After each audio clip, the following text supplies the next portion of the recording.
Hello 姐姐，Hello， Hello，你叫咩名啊？早晨。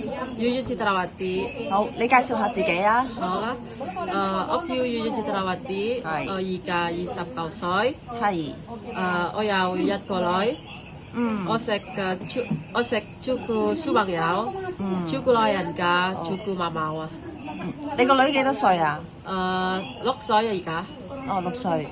你照顧過小朋友同埋老人家？係啊係啊。老人家健唔健康啊？唔健康啊！你要扶佢。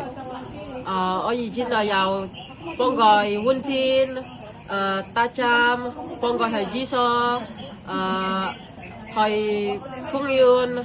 我食嘢咧都餵佢咯，嗬。食嘢自己食㗎，我煮飯俾佢㗎。你要幫佢打針啊？係啊，我幫佢打針啊。打喺唔健康啊？打喺邊度啊？係呢個頭。好。咁你又識得照顧個小朋友？識㗎，幾多歲啊？已經有4歲。小朋友4歲。係啊。咁你都應該識煮中國菜啊？嗬。係啊，識㗎，全部都識。你講幾樣你識煮嘅俾我聽下。我識煮餸，煲湯、炒菜、青魚，